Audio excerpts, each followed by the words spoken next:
Buenas noches. Hoy estaremos dando continuación con el compartir de la semana pasada que quedó inconcluso. En ese compartir del viernes pasado, yo estaba haciendo énfasis en algo muy puntual que quería destacar.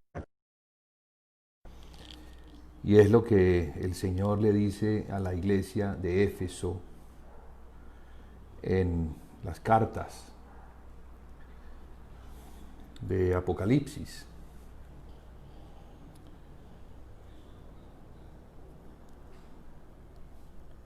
Decía que esta iglesia, importante en cuanto a la profecía, que tiene que ver con la venida del Señor Jesucristo y la preparación de la iglesia para esta venida, nos muestra algunos aspectos importantes que debemos nosotros atender. Apocalipsis fue el libro, o es el libro que resultó de las visiones que el apóstol Juan ve en la isla de Patmos.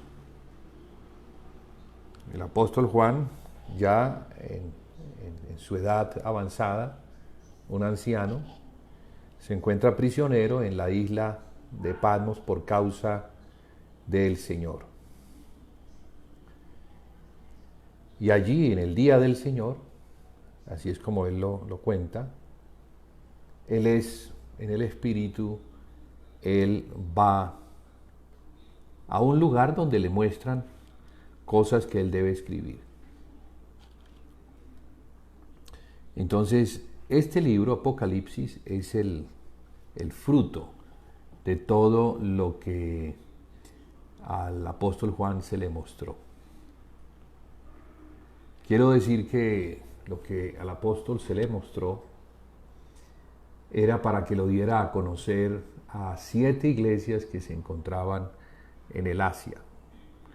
No son las únicas iglesias en el tiempo de Juan, no son las únicas iglesias, sin embargo son muy representativas por lo que significan en cuanto a la profecía y a lo que a nosotros como Iglesia de Jesucristo en el tiempo previo a la venida del Señor Jesús nos corresponde atender, porque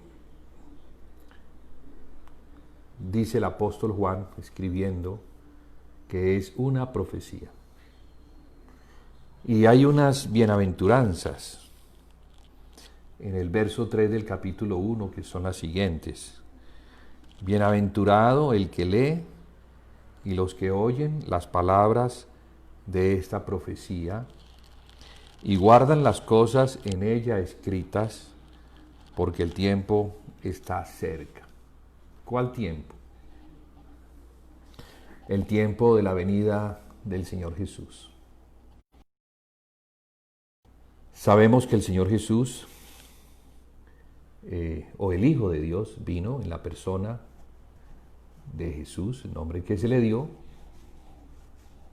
vivió de una manera perfecta entre los hombres, tuvo un ministerio de cerca de 3 años y medio, al final del cual entrega su vida por el hombre.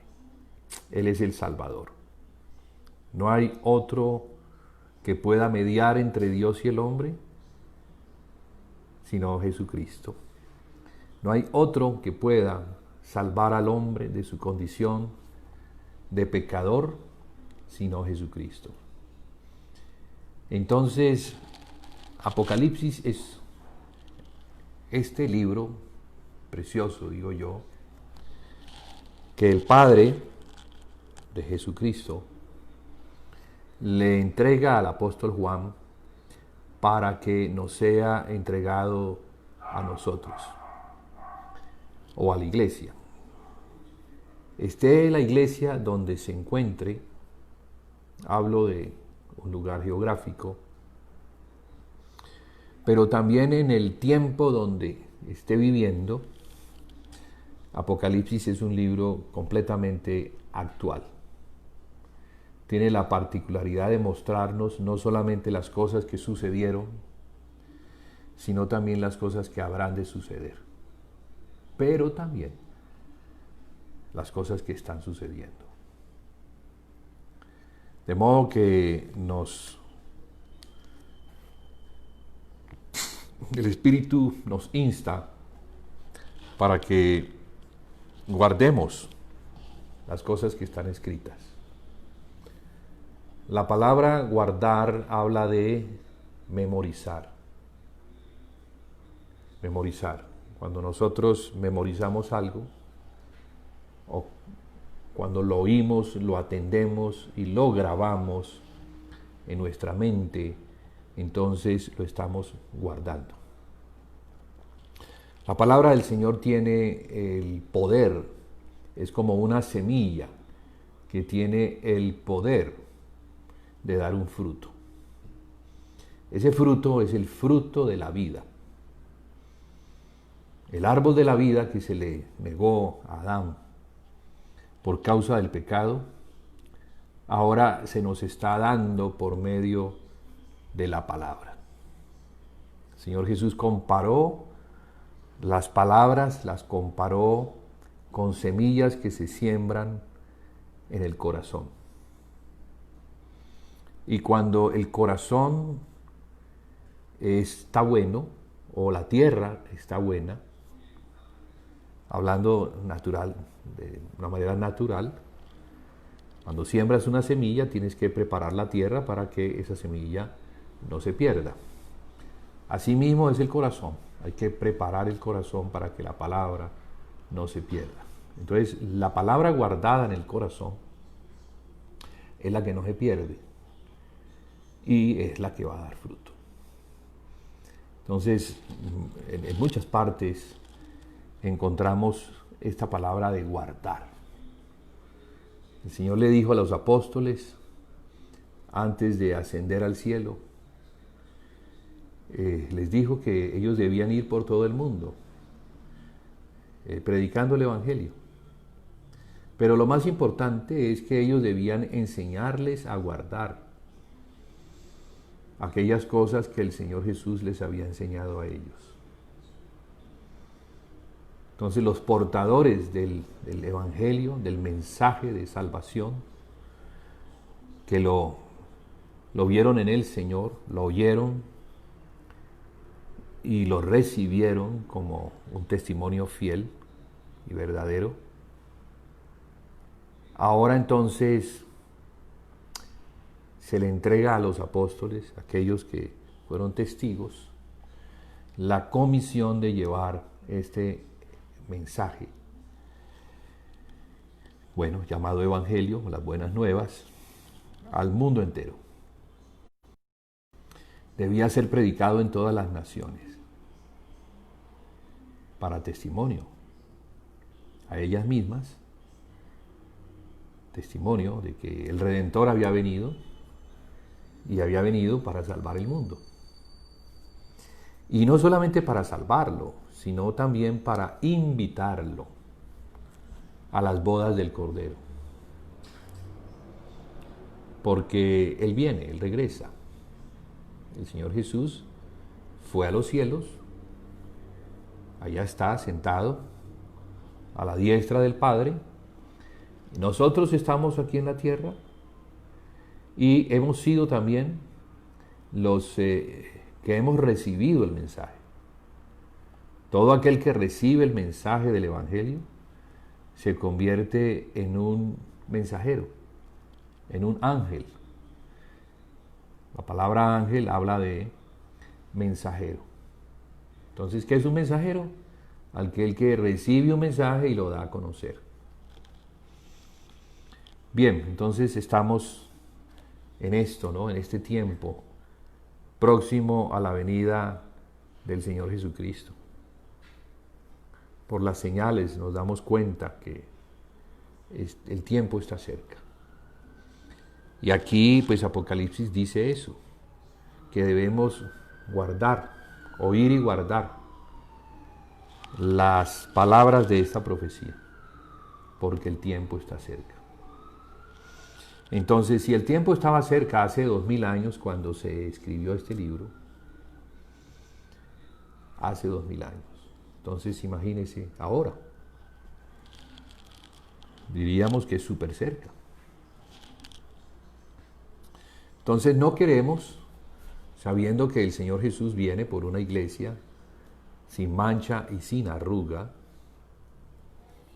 no queremos que el Señor nos encuentre en un estado manchado y arrugado. Esto nos habla de la necesidad de prepararnos no solamente como individuos, sino también como iglesia, como miembros de una iglesia.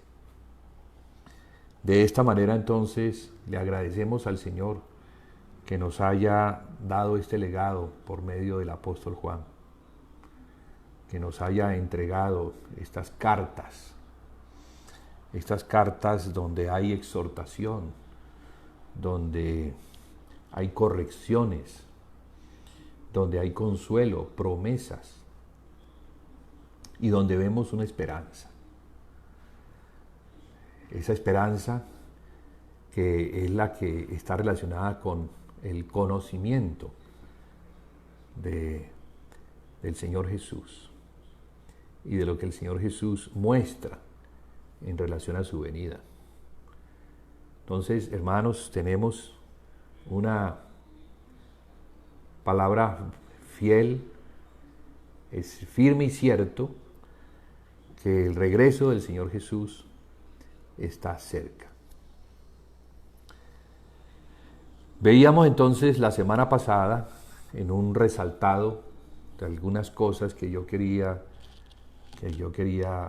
subrayar, cómo la iglesia quisiera hablar de dos iglesias hoy, de dos iglesias que son, podríamos decir, dos caras de la moneda. La una nos muestra lo que esta iglesia está haciendo que no se debe hacer. La iglesia de Éfeso. Ellos están haciendo cosas, obras, que el Señor Jesucristo menciona al principio. Pero también les dice que tiene contra ellos algo, y es que han dejado el primer amor. Y ese primer amor lo relaciona con lo que sigue a continuación, él diciendo. Porque, bueno, uno se preguntará, bueno, han dejado el primer amor. ¿Qué será? ¿Qué significará esto de dejar el primer amor? Entonces él dice, recuerda por tanto de dónde has caído y arrepiéntete y haz las primeras obras. De seguro que ese primer amor está relacionado con las primeras obras. Porque el Señor es claro con esta iglesia al decir, yo conozco tus obras, y las menciona. Hay una lista que él hace, las que están haciendo ellos. Pero luego dice, recuerda por tanto de dónde has caído, arrepiéntete y ve y haz las primeras obras. Entonces, esta es una palabra que muestra, o lo muestra al ángel de esta iglesia, que él debe regresar. Es como cuando salimos hacia un lugar y nos desviamos porque no tenemos claro, vemos una bifurcación en el camino y tomamos hacia la derecha cuando debiéramos tomar hacia la izquierda. Y avanzamos y avanzamos y avanzamos. Y estamos casi que convencidos de que ese es el camino correcto. Hasta que no se nos ocurre preguntarle a alguien, oiga, Señor, ¿Cuál es el camino que me lleva a Bogotá? Y el Señor dice, no, se desvió, tiene que regresar. Tiene que regresar. Lleva usted 2 horas de camino contrario. Entonces debemos regresar porque si no, nunca vamos a llegar. Así estaba pasando con la iglesia. Ella se había desviado. Ese desvío, en cuanto a la doctrina, es lo que podríamos llamar apostasía. Porque está relacionado con la fe, con aquellas cosas que a la iglesia se le mandó a guardar. ¿Sí? Enséñales a guardar lo que yo les he mandado. Esa fue la instrucción precisa del Señor Jesús.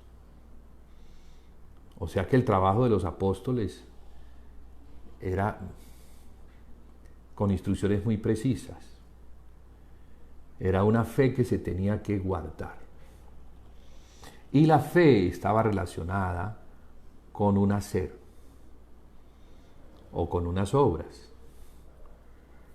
Porque la doctrina de los apóstoles no solamente nos enseñaba aspectos relacionados con la salvación, lo que Jesús había hecho, sino también aspectos relacionados con lo que debemos hacer, con lo que resultó de la obra de la salvación.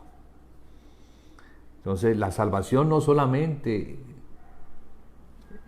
o la obra de la cruz, no solamente salvó al hombre de encontrarse perdido, sino que lo posicionó, o sea, lo rescató de su caída, de su estado perdido y sin futuro, sin propósito, y lo puso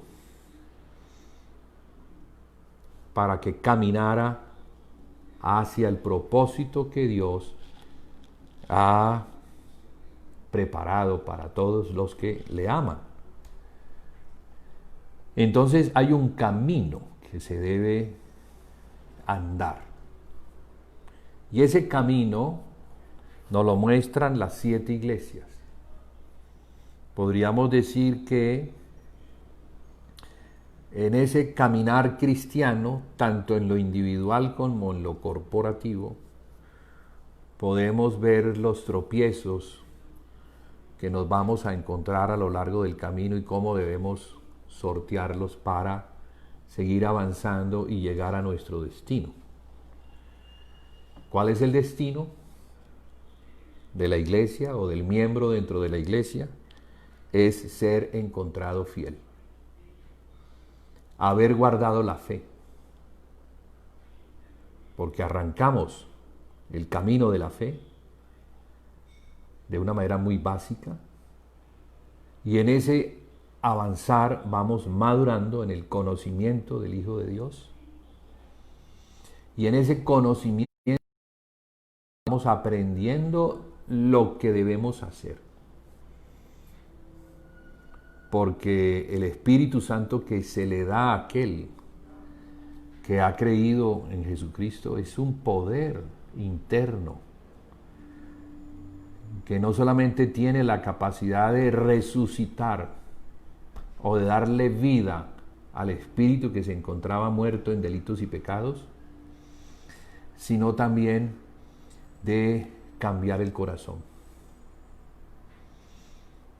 Entonces es importante entender que ahora es por medio del Espíritu Santo y de la palabra que está al frente de nosotros que vamos a caminar hacia ese destino o propósito. Ese propósito es hasta que Cristo sea formado en nosotros, o en otras palabras, como lo dice también el apóstol Pablo en la epístola a los Efesios, en el capítulo 4, hasta que lleguemos a la unidad de la fe y del conocimiento del Hijo de Dios, a la estatura del varón perfecto, a la plenitud de Cristo. Pero tiene una palabra añadida, y es hasta que todos lleguemos. Entonces, este caminar no es un caminar individual. Este es un caminar que es con todos los santos que hacen parte de una iglesia local. Y de eso es que, bueno, pretendo hablar hoy. Lo que es la iglesia local, cómo entenderla, cómo saber que nos encontramos como miembros de una iglesia local. Porque hay algo que sí tenemos claro casi todos, y es que somos miembros de la iglesia de Jesucristo a nivel universal. No hay ningún problema en eso. Todos los cristianos, todos los que han sido lavados por la sangre, hacen parte del cuerpo de Cristo a nivel universal. No importa en dónde te congregues, a qué denominación pertenezcas, bueno, si tienes el Espíritu, haces parte de la iglesia universal. Pero el punto más complejo y difícil de ver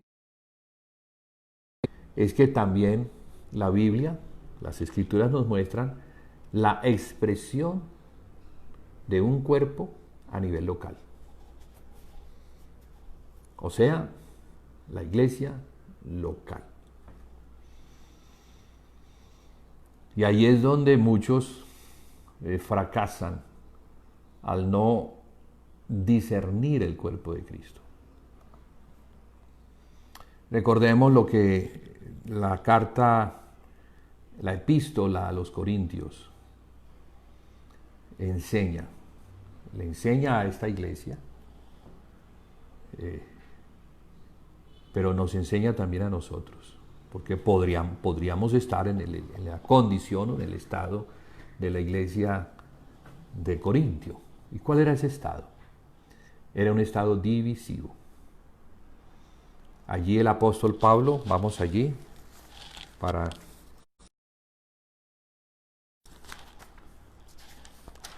lo que el apóstol Pablo señala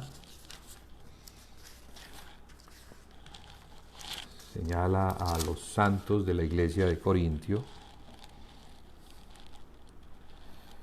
Ok, Primera de Corintios, aquí. Vamos a leerlo desde aquí, desde el verso 10. Os ruego pues, hermanos, por el nombre de nuestro Señor Jesucristo, que habléis todos una misma cosa y que no haya entre vosotros divisiones, sino que estéis perfectamente unidos en una misma mente y en un mismo parecer. Porque he sido informado acerca de vosotros, hermanos míos, por los de Cloé, que hay entre vosotros contiendas. Quiero decir que cada uno de vosotros dice: yo soy de Pablo, y yo de Apolos, y yo de Cefas, y yo de Cristo. Mire el estado de los santos de esta iglesia. Absoluta y completamente parecido a cómo se encuentra la mayoría de la cristiandad hoy en día. Y Pablo dice: ¿acaso está dividido Cristo? ¿Fue crucificado Pablo por vosotros? ¿O fuisteis bautizados en el nombre de Pablo? Doy gracias a Dios de que a ninguno de vosotros he bautizado, sino a Crispo y a Gayo, para que ninguno diga que fuisteis bautizados en mi nombre. Bueno, lo que quiero señalar allí es ese aspecto, ¿no?, de la división. Entonces, en una iglesia local, Corintio, se encontraban estos santos, estos preciosos hermanos que no estaban unidos. aunque podían estar juntos, compartir cosas juntas, tener reuniones donde se sentaban juntos, ya estaban divididos. Porque algunos decían, no, yo soy de Pablo, otros decían, no, yo soy de Cefas, otros, no, yo soy de Apolos, y otros más espirituales, pues así se creían, decían, no, no, no, nosotros no seguimos a ningún hombre, nosotros seguimos a Cristo. Pero todo esto causa división. Seguir a Cristo de esa forma es causal de división. ¿De cuál forma? Cuando nos vamos para el extremo y no reconocemos que también Cristo ha constituido hombres para que perfeccionen a los santos. Entonces hay que reconocer también ese aspecto, el aspecto de hombres, no un hombre, sino un conjunto de hombres.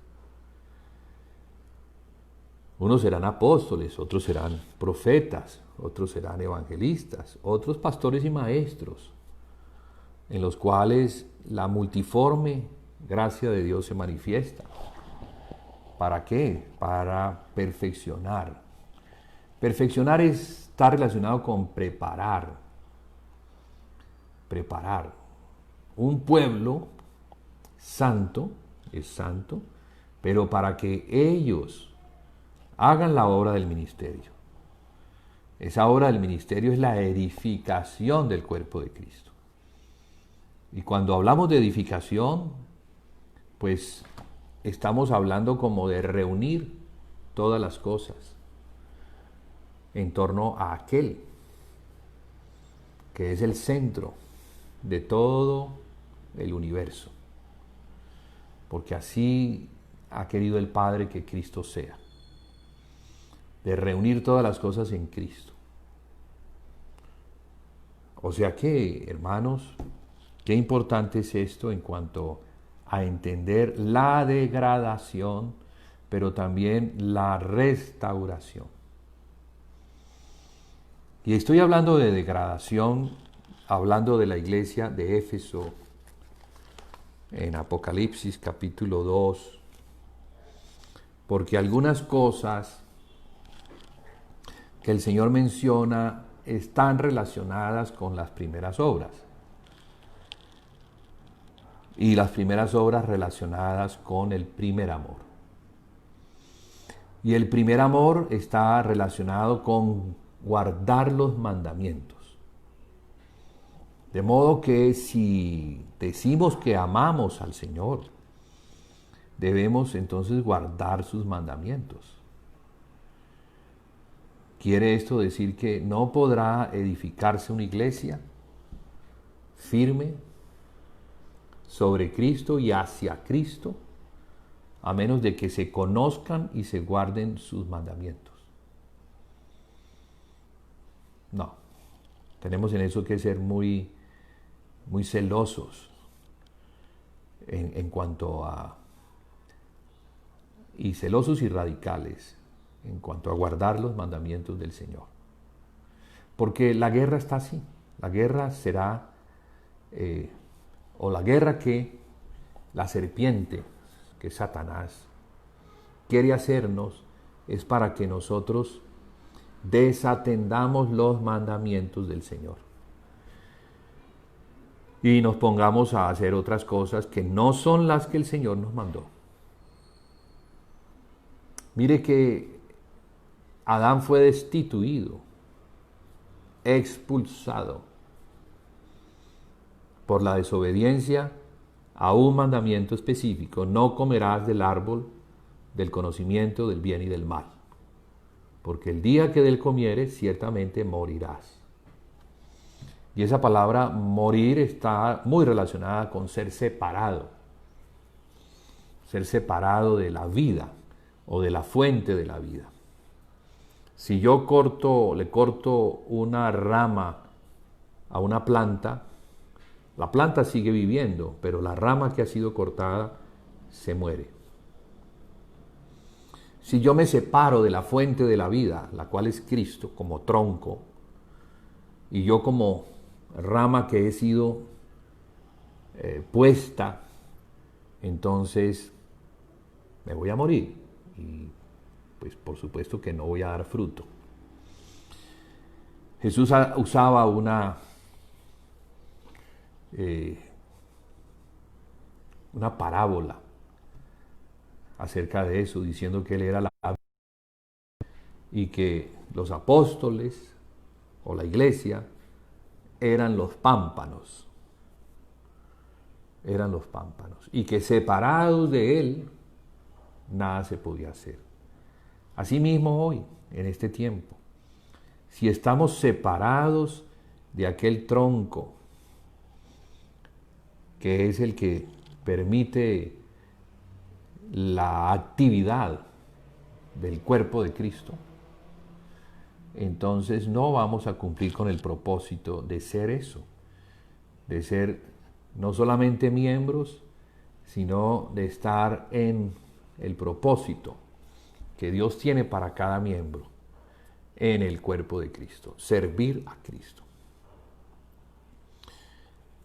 Vamos a hablar un poquito entonces, usando las figuras que el Señor usa, para entender en realidad cuál era el problema de esta iglesia. El problema de esta iglesia es que había dejado de hacer las primeras obras.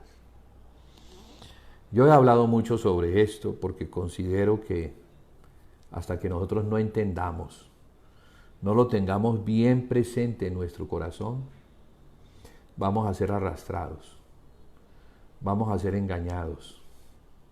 Satanás nos va a mover de nuestra fidelidad al Señor Jesucristo. Sí, Él tiene artimañas. Y cuando no estamos muy firmes sobre la verdad, sobre la roca, sobre la base o fundamento, el cual es Cristo, entonces fácilmente nos podemos mover de allí. Era lo que estaba sucediendo con la iglesia de Éfeso. Curiosamente, la iglesia de Éfeso era una iglesia que estaba parada firme. La epístola que el apóstol les escribe a ellos, que es la epístola a los Efesios, muestra la capacidad que ellos tienen de recibir una doctrina que tiene un nivel muy elevado. Debemos reconocer que los apóstoles daban las palabras de acuerdo a la capacidad que las iglesias tenían de recibirlas. Entonces, algunas eran para corregir ciertos aspectos y otras eran para sobreedificar en lo que ellos ya venían edificando. Entonces, la iglesia de Éfeso muestra una altísima madurez en cuanto al ministerio de la iglesia y lo que la iglesia como el cuerpo de Cristo servía al Señor. Pero pasados unos años estaban sucediendo estas cosas y por eso entonces viene esta, digámoslo así, esta segunda epístola. Ya es una carta que escribe el apóstol Juan al ángel de la iglesia de Éfeso. Ya no es Pablo, ya es el apóstol Juan. El que escribe, los destinatarios son 7 ángeles, pero el que escribe estas cartas es el apóstol Juan. Pero el que las inspira es el Padre. El Padre le da a Jesucristo y Jesucristo le da al ángel y el ángel le da a Juan, para que Juan a su vez se lo dé a los 7 ángeles de las iglesias. Ese es como el orden, ¿no? Viene del Padre, pasa por el Hijo al Espíritu, el Espíritu al siervo, receptor, en este caso el apóstol, Juan, y el destinatario, o los destinatarios, los ángeles de estas 7 iglesias. De modo que una carta, cualquier carta o epístola que sea escrita por un apóstol, procede de Dios. Es Dios quien la genera. Es Dios. La iglesia es de Dios. también es de Cristo, su Hijo, pero es para Dios. Diciendo esto, entonces, cuando Jesucristo le dice, ve y haz las primeras obras, esto quiero yo subrayarlo, porque de aquí parte el compartir de hoy. Esas primeras obras las encontramos en el libro de los Hechos. El libro de los Hechos, como bien su nombre lo dice, es el libro que nos muestra las obras de una iglesia naciente y en el poder del Espíritu. Porque ella prácticamente nació el día de Pentecostés, como iglesia.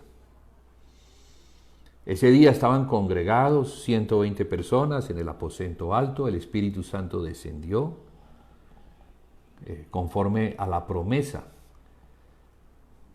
de Cristo, que debían estar en Jerusalén esperando que se cumpliera la promesa del Padre, y el Espíritu Santo descendería y recibirían poder.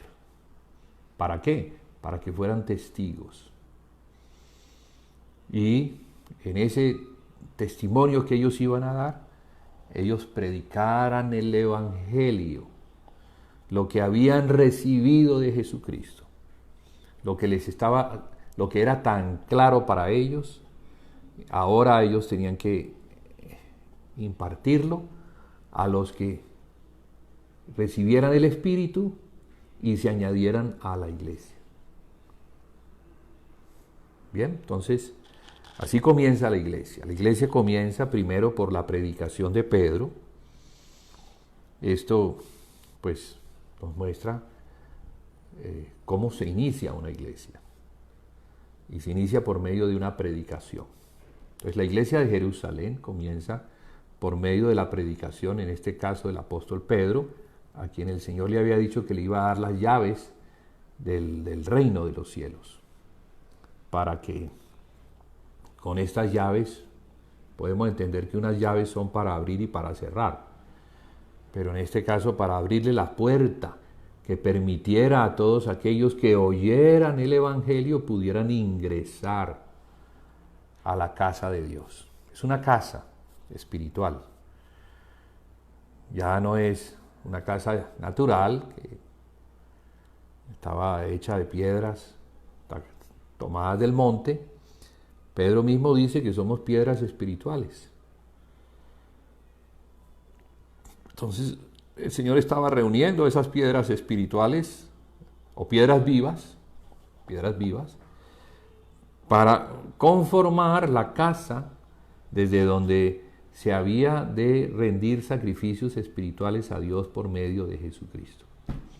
O sea, todo para Dios. Entonces la iglesia es para Dios, para adorar al Padre en espíritu y en verdad. Qué importante eso.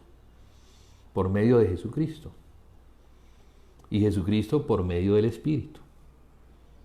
Porque ya Jesucristo no estaba presente, pero iba a estar presente por medio del Espíritu Santo, el cual Él enviaría, para que el Espíritu les recordara a ellos todas las cosas que Él les había enseñado y los llevara a toda la verdad. Es muy importante la obra del Espíritu Santo en la edificación de la casa, porque la casa es espiritual. Entonces se requiere de alguien que sea espiritual, que conozca todo lo relacionado con Cristo y con el Padre, para que lo que se haga conforme a ese modelo celestial y para Dios. Es diferente, ¿no? La casa para un hombre natural aquí en la tierra a la casa para Dios, Padre. Podría ser similar, pero no es lo mismo. Es Espíritu Dios. Entonces, todo lo que se haga tiene que hacerse en el Espíritu. Eso quiere decir en Cristo.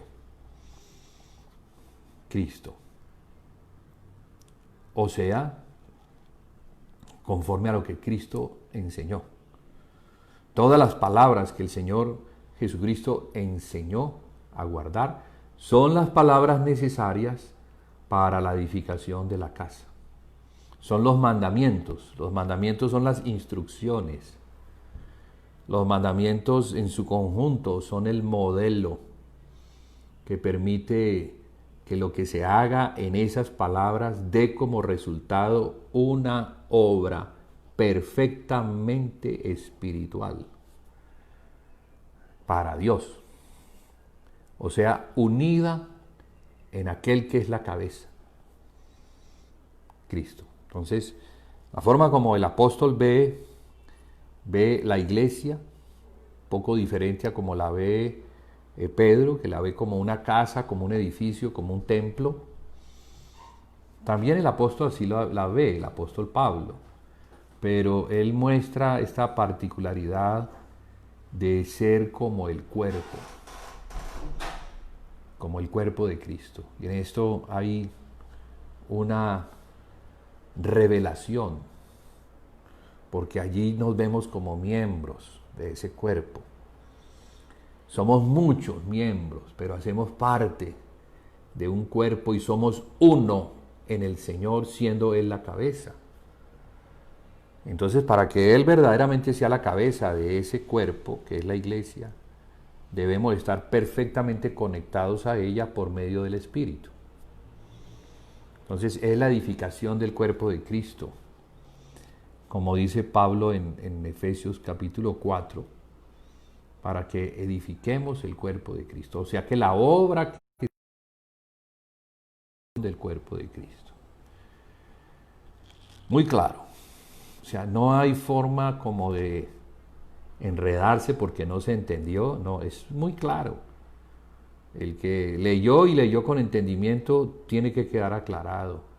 De modo que si hace por fuera de eso es porque está rebelándose contra lo que ya se le ha mostrado. Bueno, decía que ellos perseveraban cuando fueron añadidos ese día de Pentecostés. El verso, voy a leer desde el 37, porque Pedro está predicando. Después de que el Espíritu Santo desciende, como en formas de lengua, de fuego, que se posan sobre la cabeza de los que están allí, 120 personas. Algo sorprendente ocurrió y algo que tuvo una manifestación externa que les permitió a ellos saber que algo nunca visto estaba sucediendo, y era lenguas. Comenzaron a hablar en lenguas. Y esas lenguas eran las lenguas del Espíritu, no eran las lenguas naturales humanas, sino que era el lenguaje del cielo, el lenguaje angelical que ellos estaban recibiendo y experimentando. Y entonces, al hablar en ese lenguaje, los que les oían hablar en sus propias lenguas, porque no solamente este lenguaje es celestial, sino que también tiene la facultad de interpretar. El mismo Espíritu interpreta, da la interpretación a los que están oyendo, y por eso les oían hablar en su misma lengua, porque se habían reunido en Jerusalén judíos de muchas partes que venían de distintos sitios. No todos vivían en Jerusalén. Se estaba celebrando una fiesta y entonces venían judíos que vivían hace muchísimos años en esas regiones apartadas de Judea y hablaban las lenguas de esas regiones. ¿Ve? Entonces, lo que quiero destacar no es eso, sino que el Espíritu unió a las gentes, y los unió por medio de un lenguaje celestial, para que entendieran lo que el Espíritu estaba hablándoles. Y lo que estaba hablando exaltaba y glorificaba la obra del Cordero. la obra de Cristo, la obra del Mesías, rey, ungido, para ser el rey, pero un rey que está dispuesto a poner su vida para salvar al pueblo y salvarlo de lo peor. No era salvarlo del yugo de Roma, sino salvarlo del yugo de Satanás y del pecado y de la cárcel en la que se encontraban todos los que eran hijos de Adán. No importa qué fueran, no importa el estado en el que se encontraban todos los hombres antes de Cristo, era en un estado de pecado. Y la sangre de los animales no era suficientemente poderosa para librar al hombre de ese estado. Era necesario que la sangre de Cristo fuera derramada delante de Dios como propiciación por el pecado. Porque dice la Biblia que sin derramamiento de sangre no hay remisión de pecados. Entonces se cumplió en la obra, en la entrega, en el sacrificio de este hombre llamado el Cordero de Dios, y por el profeta Juan, el que quita el pecado, no los pecados, sino el pecado, que es la naturaleza adámica pecaminosa en la que el hombre se encontraba y que en ese estado estaba destituido de la gloria de Dios. Entonces ahora, después de haber Cristo resucitado, mostrando en la resurrección su victoria sobre la muerte y el pecado, ahora Él podía compartir su espíritu con todos aquellos que le recibían. Entonces, lo primero que Jesucristo hizo fue soplar su espíritu en aquellos discípulos que habían estado con Él. De esa forma, su espíritu vivificante les dio vida y llegaron a ser hombres del espíritu. Eran naturales, pero a partir de allí se convirtieron en hombres espirituales, porque su espíritu había renacido, se había regenerado, y con ello entonces ya se podía dar la iglesia. La iglesia está conformada de aquellos que han sido lavados por la sangre del Cordero, tienen el Espíritu y se pueden reunir en torno a Cristo por medio del Espíritu. No hay otra forma de ser iglesia. Si no has nacido del Espíritu, no puedes hacer parte de la iglesia de Jesucristo. Ahora, si eres parte de la iglesia de Jesucristo, Él es la cabeza. No hay otra manera. Y si estás separado porque haces parte de una denominación, pues entonces estás en grave problema porque te has separado del cuerpo de Cristo. Entonces, que sea la palabra la que nos enseñe, nos aclare y nos ayude a arrepentirnos, a tomar el camino de vuelta y conectarnos nuevamente con el camino de la vida, el camino que nos lleva a la vida. Mire que el camino es Cristo. Hay otra manera de caminar hacia la vida, sino por medio de Cristo. Y Él lo dijo, yo soy el camino y la verdad y la vida. Y nadie, absolutamente nadie, subrayo, nadie, viene al Padre si no es por mí. Entonces, para poder llegar al Padre, hay que llegar por medio de Cristo. Hay que estar en Cristo. ¿Sí? No solamente ser un cristiano de teoría, sino que ser un cristiano bíblico es aquel que se encuentra en Cristo, hace parte de su cuerpo. De allí el problema de la iglesia de Éfeso, que es el que estoy destacando.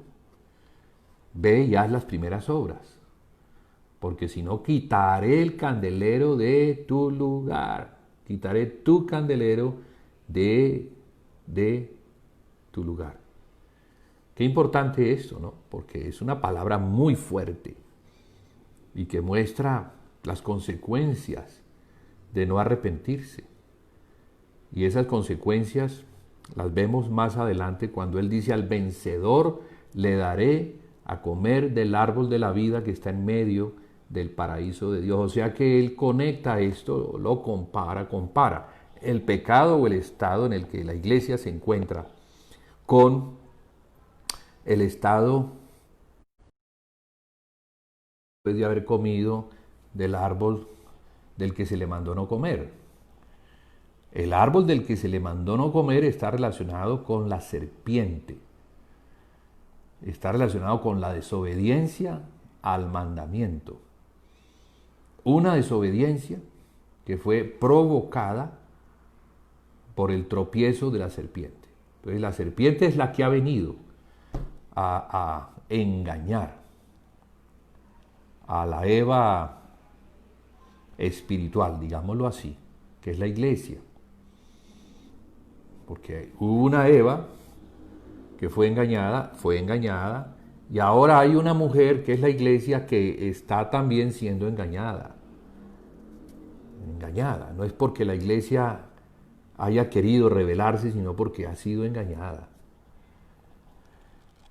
Por eso se menciona el árbol allí. El vencedor le daría a comer del árbol de la vida. El árbol de la vida representa a Cristo. Representa la palabra viva de Cristo. Mis palabras son espíritu y son vida. Entonces, si queremos estar en la vida del espíritu, que es la vida que Cristo provee, entonces debemos seguir sus palabras. Eso lo que nos muestra es que la iglesia, al dejar esas primeras obras conectadas con el primer amor, estaba en desobediencia en relación a lo primero que se le mandó a hacer. ¿Y qué era lo que la iglesia hacía al principio? Bueno, dice que después de que se recibieron la palabra que Pedro dio ese día, la recibieron, ellos se bautizaron. O sea, lo que Pedro predicó era para que reconocieran que aquel a quien ellos habían crucificado, Dios lo había hecho Señor y Cristo. Y el Espíritu Santo, que estaba muy activo, los convenció. Y al ser convencidos, entonces expresaron lo siguiente: varones, hermanos, ¿qué hacemos? ¿Qué haremos si hemos asesinado al Hijo de Dios? ¿Hay alguna esperanza para nosotros? Y Pedro les dice que sí hay esperanza, ¿cierto? Porque al oír esto se compungieron de corazón y le dijeron a Pedro y a los otros apóstoles: varones hermanos, ¿qué haremos? Pedro les dijo: arrepentíos. Mire que la palabra arrepentimiento es una palabra muy permanente en las Escrituras. Y nos muestra como a ponernos de acuerdo con lo que Dios está diciendo y regresar al camino correcto, ¿sí? No ir en contra. Si nos damos cuenta que estamos en contra, pero alguien nos dice: no, por allí, natural es que nos devolvamos. O sea, corrijamos el desvío y regresemos. Ese acto de regresar está relacionado con arrepentimiento. O sea, cambiemos nuestra manera de pensar en seguir en ese sentido contrario y vámonos a donde Dios nos dice. Aquí, arrepentíos les está mostrando que ellos tienen que creer en lo que Pedro les está hablando en relación a lo que Jesucristo hizo en la cruz del Calvario. Porque era necesario que fuera matado, que fuera crucificado. ¿Para qué? Para perdonar. Entonces, ese perdón es un perdón que incluye a todos los hombres, incluso a los que le mataron, porque ellos no sabían lo que estaban haciendo. Por eso Jesús ora por ellos: Padre, perdónales porque ellos no saben lo que hacen. Y ciertamente muchos no sabían lo que estaban haciendo y por eso participaron, aunque unos sí sabían. Unos sí sabían.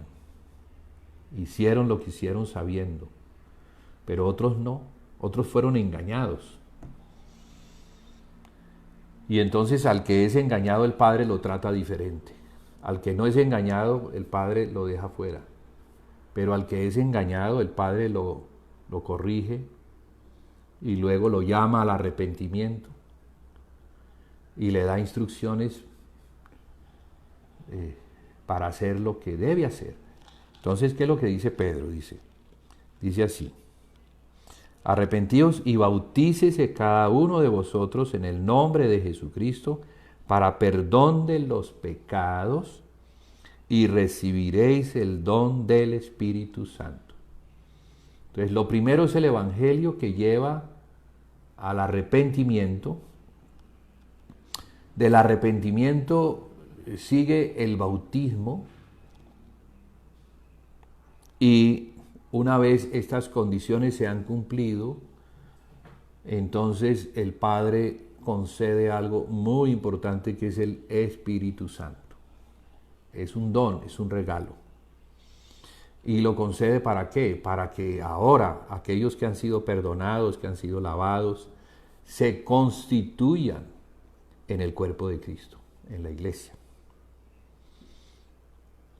Pedro sigue diciendo: porque para vosotros es la promesa y para vuestros hijos y para todos los que están lejos, para cuantos el Señor nuestro Dios llamare.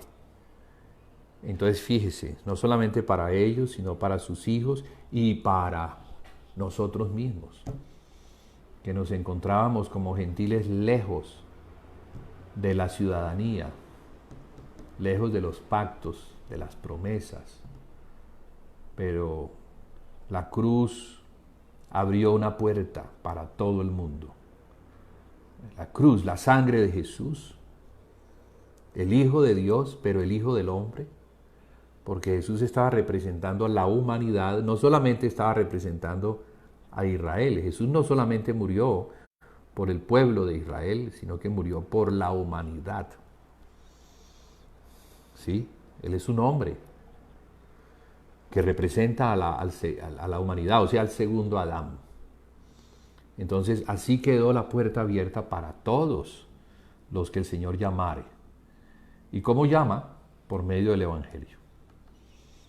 Así es.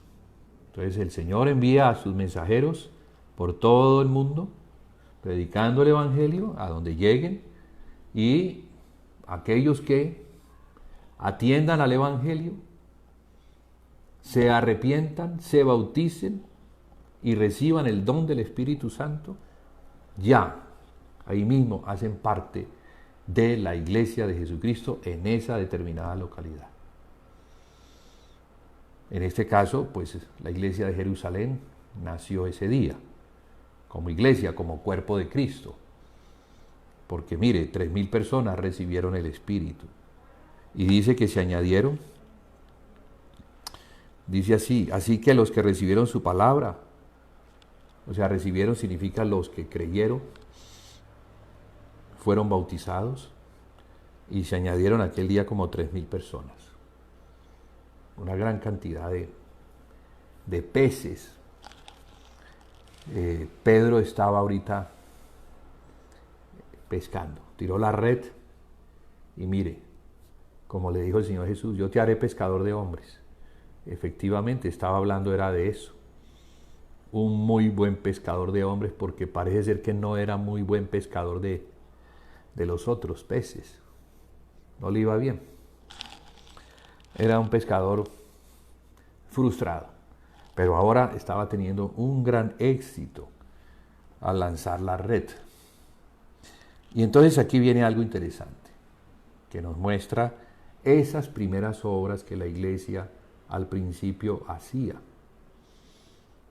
Y dice, y perseveraban en la doctrina de los apóstoles y en la comunión unos con otros, en el partimiento del pan y en las oraciones. 4 cosas muy importantes relacionadas con las primeras obras.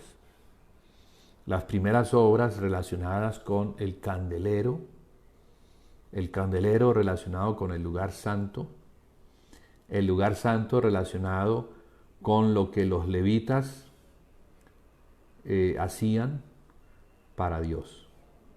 Lo hacían en el lugar santo. En el lugar santo había 3 muebles. Estaba el candelero, que alumbraba la mesa de los panes, y en un lado, hacia el velo, estaba el altar de incienso. Y todo esto está relacionado, porque el incienso habla de la mesa de los panes, habla de la comunión, la mesa como mesa habla de la comunión de unos con otros, los panes habla del partimiento del pan o cena del Señor, y el arca del pacto o de la alianza que se encontraba detrás del velo, el cual fue abierto en la cruz del Calvario, se abre. Cuando el Señor Jesucristo muere, entrega su espíritu, el velo del templo se rasga, permitiendo de esta manera el acceso. O sea, la puerta se abre para que cualquiera que tenga el espíritu pueda tener entrada amplia y suficiente por medio de la sangre al lugar santísimo. Entonces, el arca que estaba allí nos habla de la doctrina de los apóstoles, porque la doctrina de los apóstoles no era otra que hablar de Cristo. Eso era. Entonces, el arca representa la presencia de Dios, y la presencia de Dios se encontraba en Cristo. Cristo es, Dios tabernaculizó en un hombre, y ese hombre, o en ese hombre estaba la plenitud de Dios, la plenitud. Entonces la presencia de Dios se hizo manifiesta en Cristo. Y por medio de la carne, que es el velo, no consumía a los hombres. Entonces el velo, la carne, Cristo humano, es el que en su humanidad permite que la presencia de Dios se pueda presentar a todos los hombres. Ahora es por medio del Evangelio. Entonces, los apóstoles llevan cargada la presencia de Dios, la cual es impartida cuando hablan el Evangelio presentando a Cristo. Entonces, mire qué bonito esto, ¿no? Mire cómo la iglesia llega a tener una comunión con el Padre y con el Hijo por medio del Espíritu cuando el Evangelio es anunciado. Y este Evangelio lleva al arrepentimiento, que lleva al bautismo, el bautismo a tener el don del Espíritu, y una vez se tiene el Espíritu, entonces ya se hace parte de la iglesia, porque la iglesia está conformada de miembros que tienen el Espíritu. Los que no lo tienen no hacen parte del cuerpo de Cristo, hacen parte de otro cuerpo, pero no de Cristo. Entonces, cuando el Señor le dice, voy a regresar entonces a Apocalipsis nuevamente, me voy a ir de Hechos a Apocalipsis, para mencionar lo que la semana pasada quise mencionar y pasamos allí muy de largo, y es acerca del candelero. Porque, mire, y muy importante entender lo que es el candelero. Dice así: recuerda por tanto de dónde has caído y arrepiéntete, y haz las primeras obras, pues si no vendré pronto a ti y quitaré tu candelero de su lugar, si no te hubieres arrepentido. Entonces, si nosotros entendemos el mensaje a las iglesias, que es el mensaje de un sumo sacerdote, a los miembros de las iglesias que son los sacerdotes, porque eso dice Apocalipsis, que somos sacerdotes, reyes y sacerdotes para Dios su Padre. Y no es porque vengamos del linaje levita o sea, de la sangre natural de los levitas, sino porque participamos de la sangre de Cristo. Eso es lo que nos da un linaje celestial. ¿Sí? Somos parte del sacerdocio celestial según el orden de Melquisedec. Melquisedec era un hombre que era rey y a la vez era sacerdote. Eso no era muy usual. En los reinos estaba el rey y estaba el sumo sacerdote. Pero Melquisedec era tanto rey como sacerdote. Entonces por eso se habla de que es según el orden de Melquisedec. Jesús es rey, pero también es sacerdote. Y nosotros por el Espíritu que recibimos, que es el de Cristo, también entonces somos reyes y sacerdotes para Dios su Padre. En esto de para Dios su Padre, entonces tenemos el lugar santo, que era donde se encontraban estos muebles, y allí el candelero. Qué importante es el candelero, porque sin la luz del candelero no se puede oficiar en el lugar santo. No, a oscuras no se puede. ¿Eso qué es lo que nos muestra?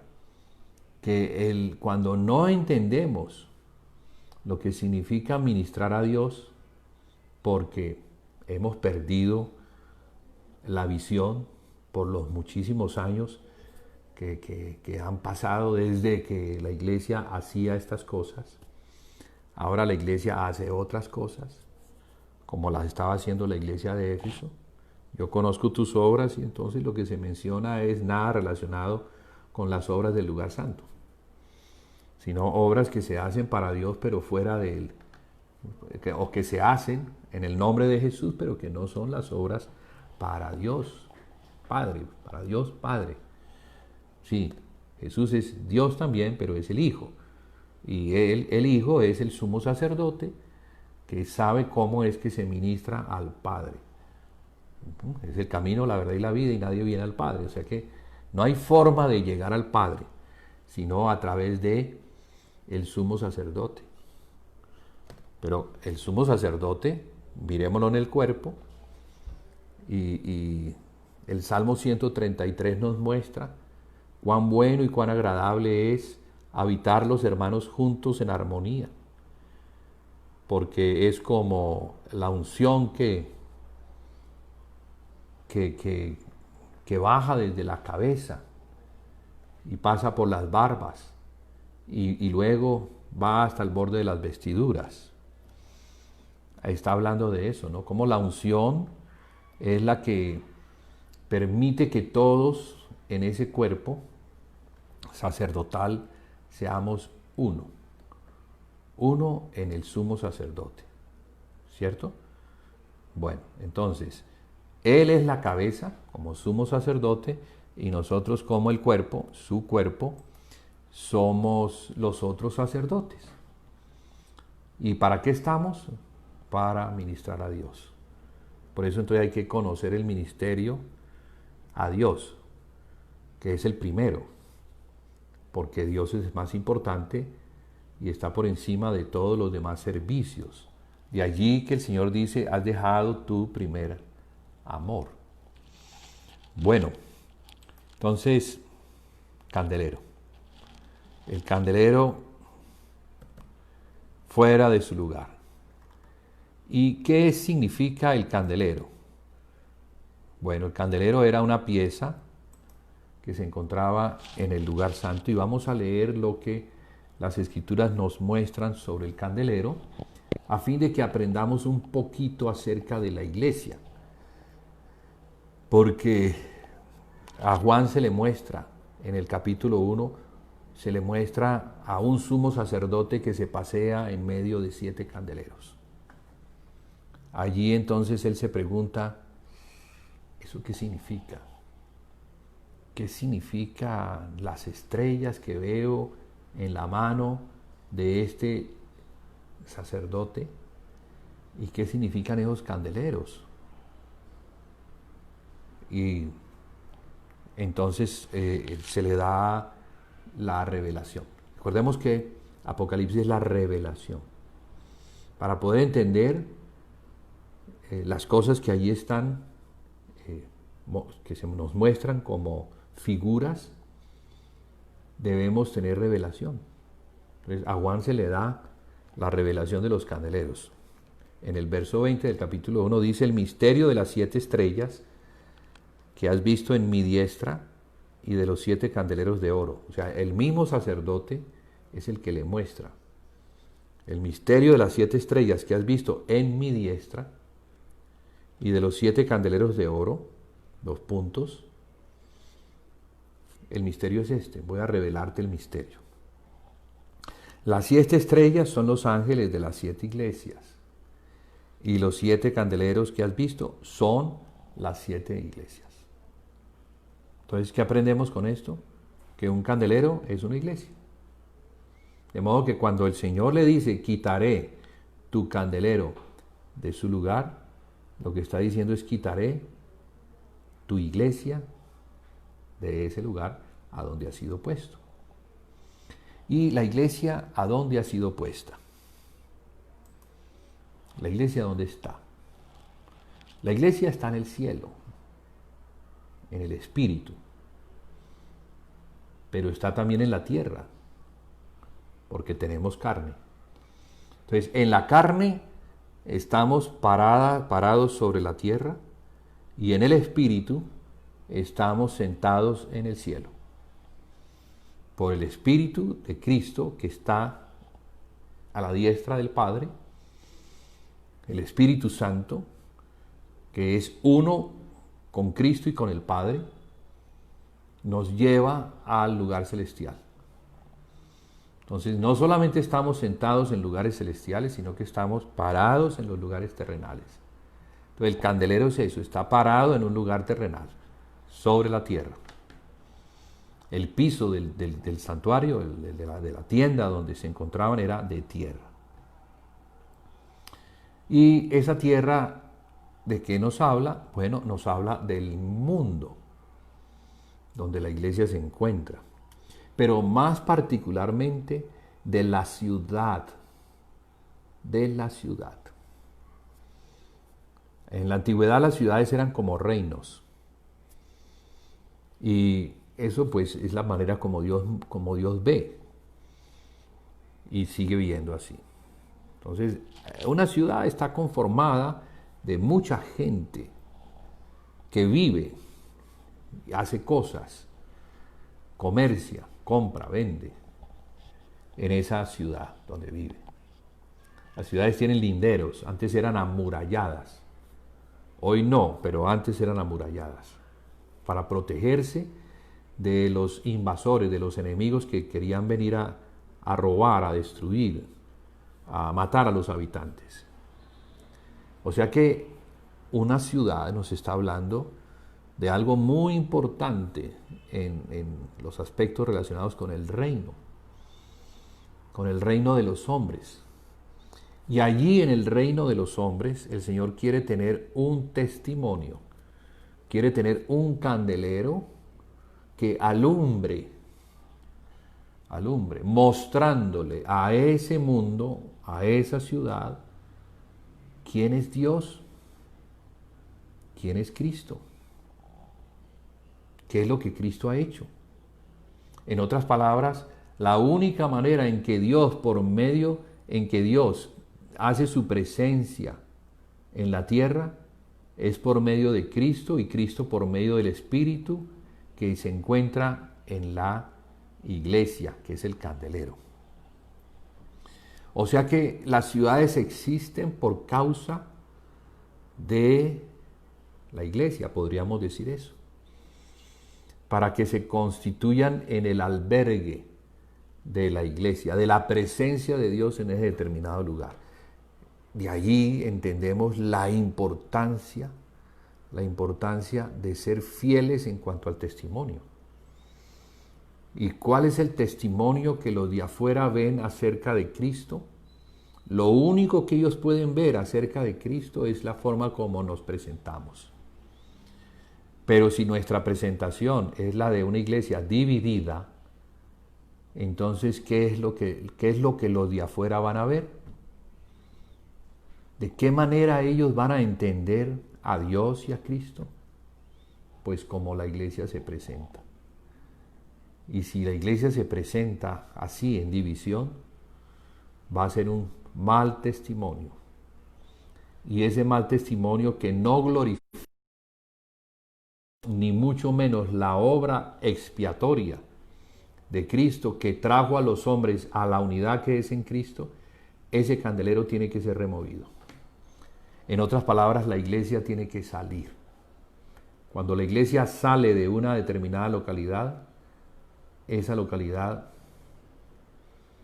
entra en la maldición o cae bajo Satanás, que va a venir y la va a destruir. Y esa es la historia realmente de la ciudad de Éfeso. La ciudad de Éfeso, en el tiempo de los apóstoles, era la segunda ciudad más importante del Imperio Romano después de Roma. Imagínense, una ciudad supremamente importante. Pero hoy en día no existe. Después de 2000 años, esta ciudad no existe. Fue invadida por Tamerlán y destruida. Algunos conquistadores, bueno, no destruían las ciudades, pero otros, por algunas razones, entraban y destruían y dejaban las ciudades en ruinas, al punto que ya las personas no querían habitar allí, entonces las abandonaban. Entonces, los habitantes de esa localidad abandonaron. Primero fueron los cristianos. Primero fue la iglesia cristiana la que abandonó y luego cayó Tamerlán y destruyó. Entonces, mire qué importancia el Señor le da al candelero, a la iglesia en una determinada localidad, a la unidad del cuerpo de Cristo, al entendimiento o discernimiento que debemos tener nosotros de la iglesia. Esa iglesia no puede ser lo que hoy en día la cristiandad nos está mostrando. Para nada. Hoy en día ignoran completamente lo que son las primeras obras. Están haciendo otras obras que no son las que glorifican a Dios. Entonces, el candelero, vamos a mirar un poquito lo que era el candelero. Si nos quedan unos minuticos, igual vamos a quedar como la semana pasada debiendo. Pero bueno, ahí vamos avanzando poco a poco. Entonces, el candelero fue hecho para ser la lámpara que alumbrara en el lugar santo. Y estas son las palabras que el Señor le da a Moisés de cómo debe hacerlo. En Éxodo 37, del 17 al 24, los que quieran tomar nota, pero también se encuentra en Éxodo 25. En Éxodo 25, vamos a ver, para los que toman nota,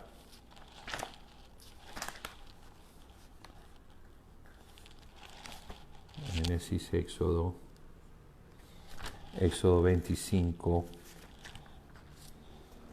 25, candelero de oro del 31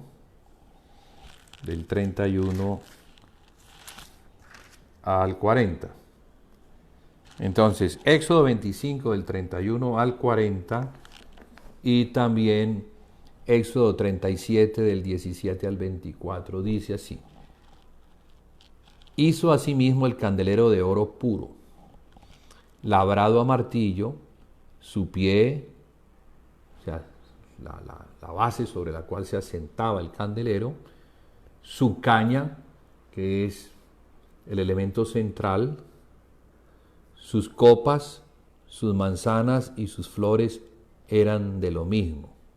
¿Qué es de lo mismo? De oro puro, labrados a martillo.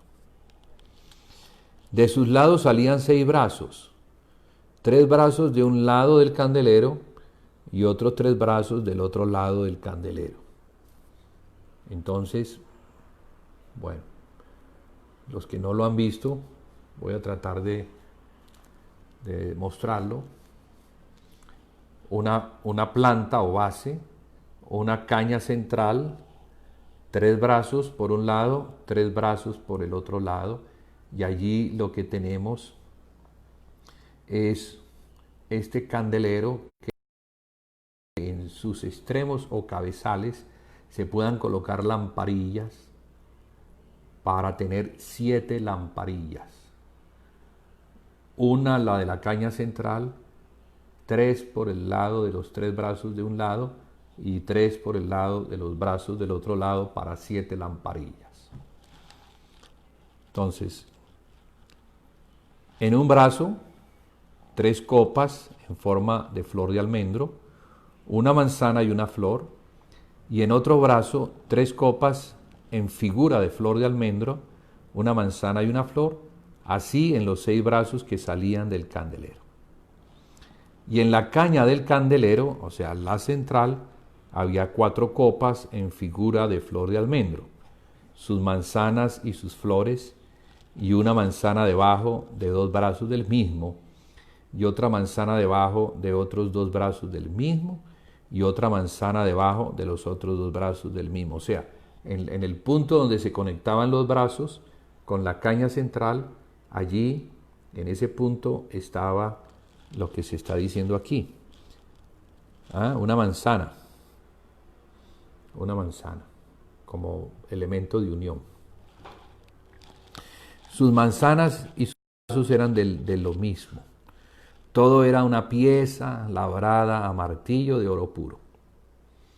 Hizo asimismo sus 7 lamparillas, sus despabiladeras y sus platillos de oro puro, de 33 kilos de oro puro lo hizo con todos sus utensilios. Bien, así lo hizo, así se le mandó a Moisés a hacerlo. No lo hizo él directamente, eso se lo entregó a especialistas en este tipo de trabajo. Imagínense lo que es coger y comenzar a martillar y martillar y martillar y martillar hasta que va tomando la forma. Entonces es una obra prodigiosa. Tiene que ser primero un artesano muy habilidoso, muy preciso, todo lo que el Señor determinó, 33 kilos, o sea, medidas muy definidas, a fin de que todo lo que resultara fuera esta expresión preciosa que nos habla de la iglesia, porque el Señor quiere que miremos ahora la iglesia como el candelero que se encuentra en el lugar santo, ya no según la sombra, sino según la realidad. La iglesia ahora es la realidad, ya no es el candelero, ya somos la realidad, pero la sombra nos enseña muchos aspectos acerca de lo que no sabemos que somos. Entonces, algunas de las cosas que yo quiero mencionar aquí es la perfecta unidad, porque no son piezas. Habría sido mucho más fácil primero hacer un molde y luego fundir el oro y verter el oro en el molde. Pero el Señor no lo quiso hacer así. Él quiso que fuera la obra de un artesano. Y esa es la obra de Cristo. Cristo es el que edifica y va golpe a golpe, va obteniendo el modelo según el Padre le ha dado. Entonces, este artesano es una figura de la obra de Cristo como el que edifica la iglesia, como el que le da la forma, y esta forma es para que alumbre en el santuario. Y todos estos elementos son muy significativos en lo que el Padre quiere mostrar. Por ejemplo, las manzanas hablan del fruto del Espíritu. Las flores de almendro nos hablan de la vara que reverdeció.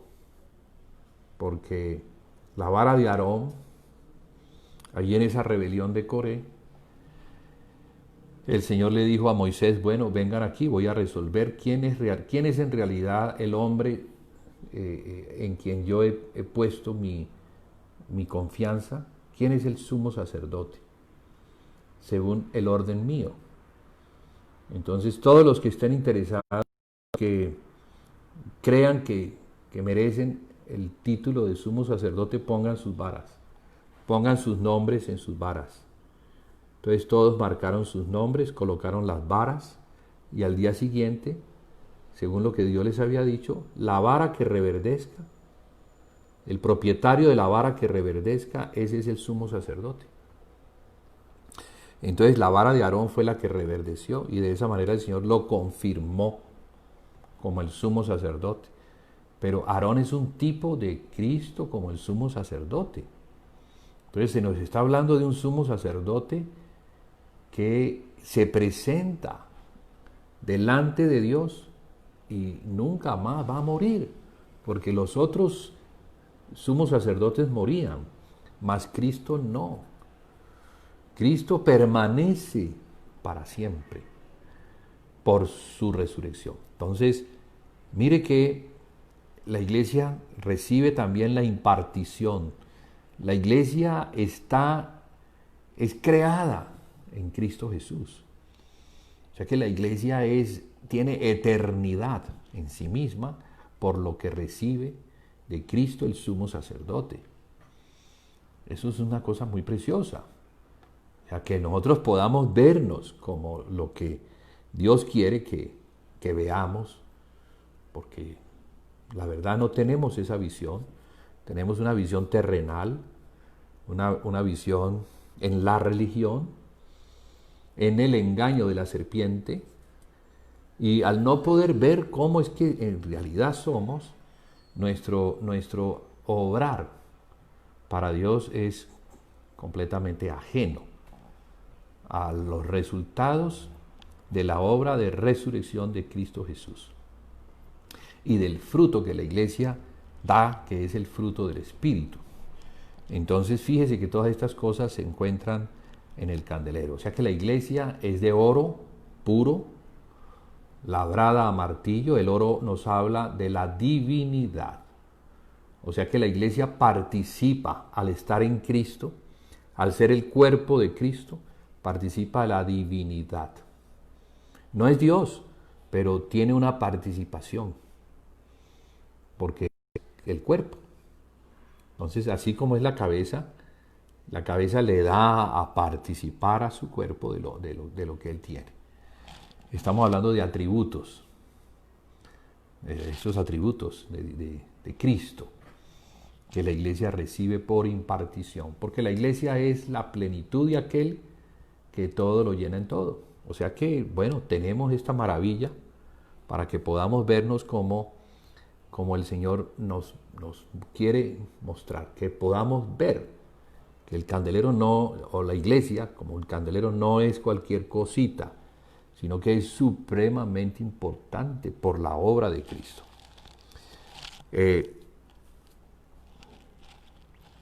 Los brazos, porque así lo quiso el Señor, 3 brazos por un lado, 3 brazos por el otro lado, nos hablan de cómo el Señor une la derecha con la izquierda y las une en Cristo. Podemos tener pensamientos, unos mirando para un lado, otros mirando para otro lado, pero solamente vamos a estar en unidad cuando miramos al centro. Entonces, por eso las manzanas, que eran las que unían los brazos a la caña central. La caña central representa a Cristo. O sea que la iglesia, aunque el candelero es la iglesia no puede estar separada de la cabeza, que es Cristo. Nunca vamos a ver eso. Y el candelero nos lo muestra.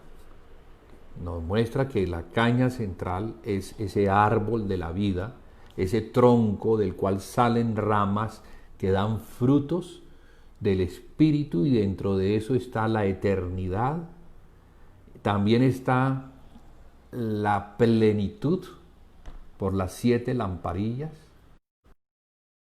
plenitud del Espíritu Santo, alumbrando en toda la iglesia. De modo, hermanos, que cuando a una iglesia se le llama a regresar a las primeras obras, porque si no, el candelero sería sacado de su lugar, es una palabra de advertencia muy severa. Hay que atenderla, porque en eso está la vida o la muerte de una determinada iglesia en una localidad donde debe ser la luz del mundo. Sabemos entonces que la mayoría de la cristiandad no está en ese orden, pero también vemos por la misma profecía, y eso era lo que yo quería compartir sobre la iglesia de Éfeso, no alcanzo ya por el tiempo, cómo el Señor tiene un remanente que toma de entre la degradación para que ese remanente pueda ser su testigo fiel. Aunque hay una gran cristiandad que no da el testimonio fiel, el Señor quiere tener una iglesia, o sea, estamos hablando ya de un cuerpo de Cristo en una determinada localidad, y ese cuerpo de Cristo está conformado de miembros que no están en división, que comparten las cosas, las tienen en común, no solamente están juntos, tienen reuniones donde se reúnen juntos, sino que también están en unanimidad. Están pensando una misma cosa. ¿Por qué? Porque están viendo a Cristo. No hay otra manera de tener una mente, que es la de Cristo, de ser unánimes, que cuando todos, absolutamente todos, no importa de dónde vengamos, la inteligencia que tengamos, los estudios que tengamos, las posiciones sociales, económicas, etcétera, eso no importa. Si todos, absolutamente todos, seamos ricos, pobres, seamos amos o esclavos, si estamos viendo a Cristo, somos uno en el Señor. Y eso es el testimonio. El Señor quiere tener un testimonio que sabrá usar en el tiempo del fin. Porque Apocalipsis nos está hablando también de 2 testigos, que son 2 candeleros, 2 olivos.